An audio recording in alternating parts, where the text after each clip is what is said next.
में arms length मूल्य निर्धारण करने हेतु एक योजना शुरू करने का प्रस्ताव करती हूँ। यह योजना सर्वोत्तम वैश्विक पद्धतियों के अनुरूप होगी।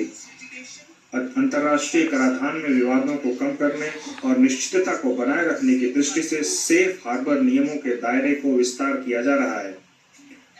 वर्तमान में अनेक वरिष्ठ और अति वरिष्ठ नागरिकों के पास बहुत पुराने एनएसएस खाते हैं।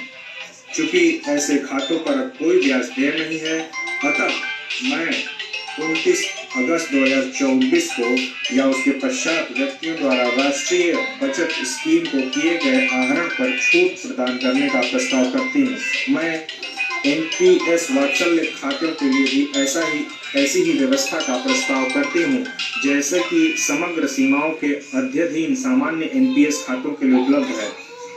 जुलाई 2024 में मेरे भाषण में मैंने वचन दिया था कि अपीलीय आदेशों को प्रभावी करने सहित सभी प्रक्रियाओं को अगले 2 वर्षों में डिजिटलाइज करते हुए इन्हें कागज रहित कर दिया जाएगा।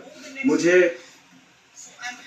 यह घोषणा करते हुए प्रसन्नता हो रही है कि डिजिटलीकरण को क्रियाशील किया जा रहा है।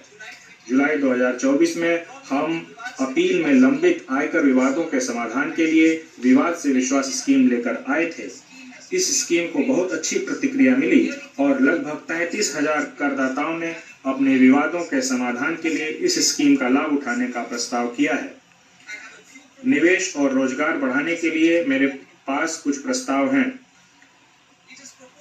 उन अनिवासियों के लिए प्रकल्पित कराधान व्यवस्था का प्रस्ताव किया जाता है जो ऐसे निवासी कंपनियों को सेवाएं प्रदान करते हैं जो इलेक्ट्रॉनिक विनिर्माण सुविधा स्थापित या संचालित करती हैं। इसके अलावा मैं उन अनिवासियों की कर निश्चितता के लिए एक सेफ हार्बर शुरू करने का प्रस्ताव करती हूँ जो निर्दिष्ट इलेक्ट्रॉनिकी विनिर्माण इकाइयों को आपूर्ति के लिए घटकों का भंडारण करते हैं।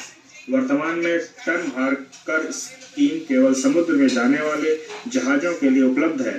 देश में अंतर्देशीय जल परिवहन को बढ़ावा देने के लिए मौजूदा टन भार कर स्कीम के लाभों को भारतीय जलयान अधिनियम 2021 के अंतर्गत पंजीकृत अंतर्देशीय जलयानों के लिए भी विस्तारित करने का प्रस्ताव किया जाता है।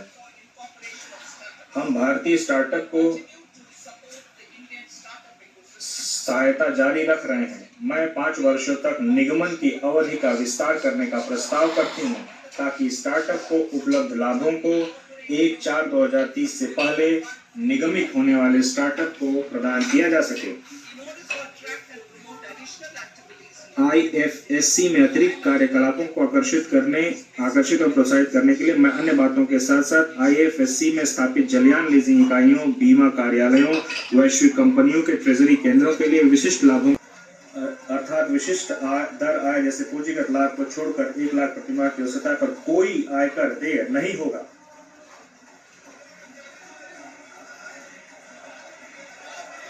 $12 लाख तक का आय टैक्स फ्री।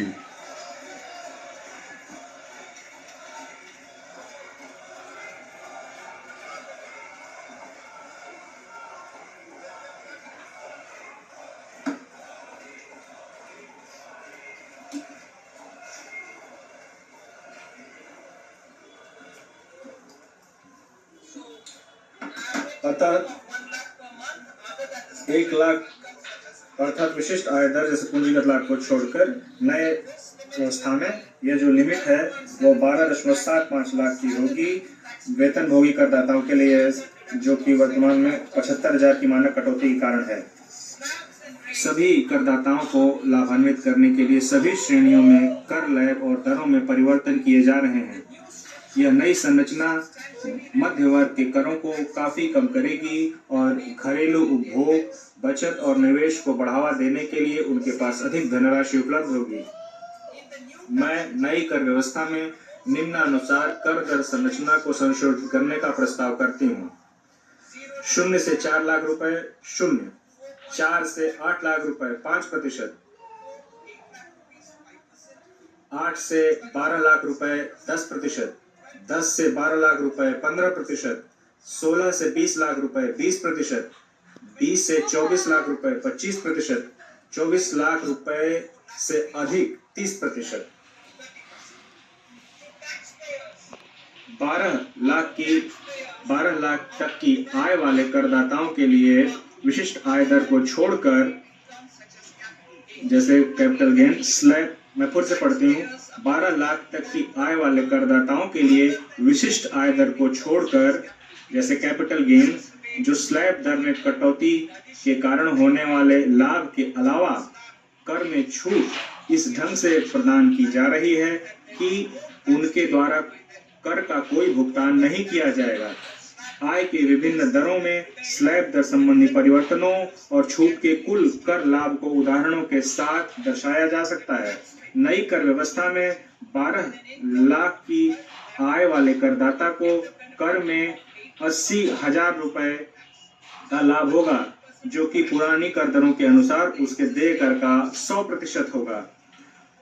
18 लाख रुपए की आय वाले व्यक्ति को कर में, जो कि 18 लाख की आय प्राप्त कर रहा है, उसको 70,000 रुपए, जो कि पुरानी कर दरों के अनुसार देय कर का 30% होगा, का लाभ होगा। जो 25 लाख की आय वाले व्यक्ति को 1,10,000 रुपए, जो कि पुरानी कर दरों के अनुसार 25% का होगा, का लाभ होगा। मेरे कर प्रस्तावों के प्रस्ताव अनुलग्नक में दिए गए हैं। इन प्रस्तावों के परिणाम स्वरूप प्रत्यक्ष करों में लगभग 1 लाख करोड़ और प्रत्यक्ष कर में और अप्रत्यक्ष करों में लगभग 2600 करोड़ का परित्याग होगा। माननीय अध्यक्ष महोदय, इसके साथ ही मैं इस बजट को सदन के सम्मुख रखती हूँ। जय हिंद।